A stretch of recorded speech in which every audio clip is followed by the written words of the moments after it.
I'm alive.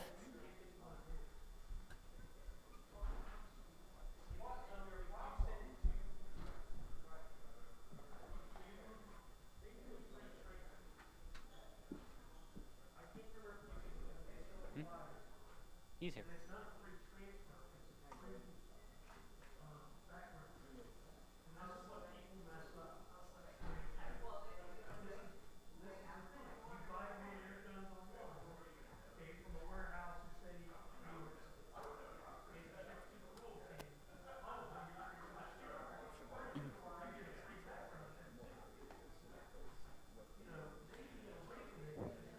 All right, good morning.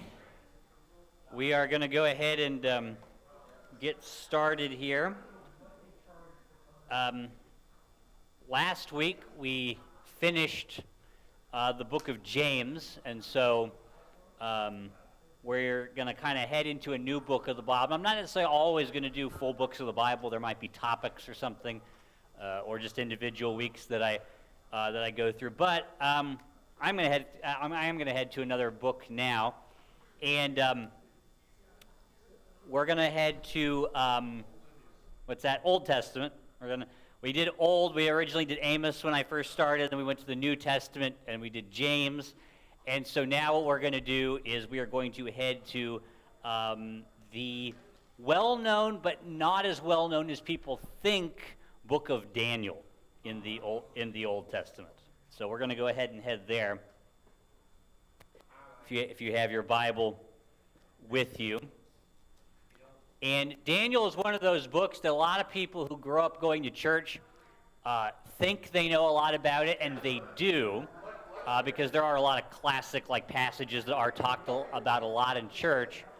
But there's also a lot more there that doesn't get talked about as much. And so I'm hoping to kind of get into that a little bit. Now, one thing is that whenever you study a book of the Bible and you're starting it new, there's a couple questions that you do want to ask before you start really trying to read it and understand it.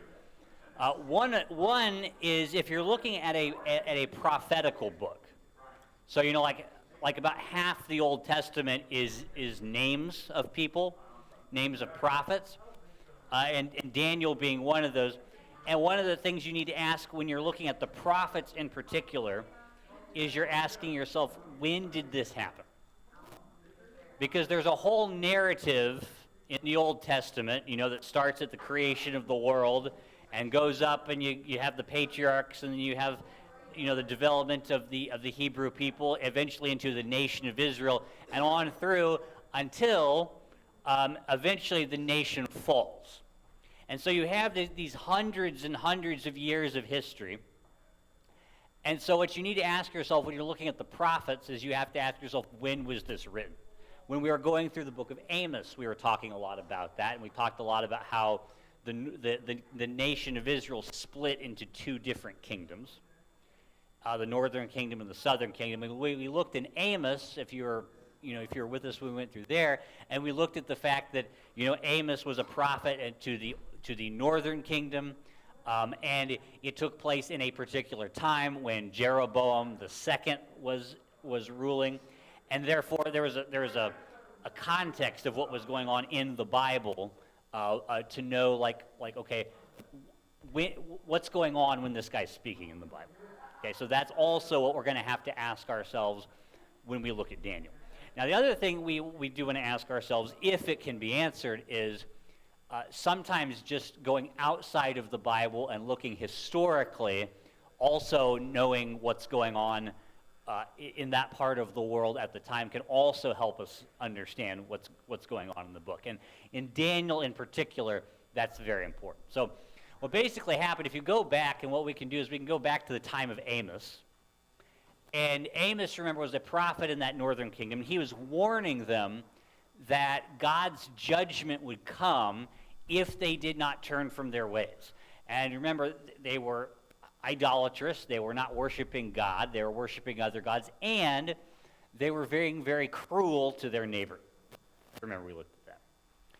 And prophets like Amos warned them that if they did not change, if they did not turn from their sins, seek God's forgiveness, and change, then the nation would be overthrown. And that is exactly what ended up happening.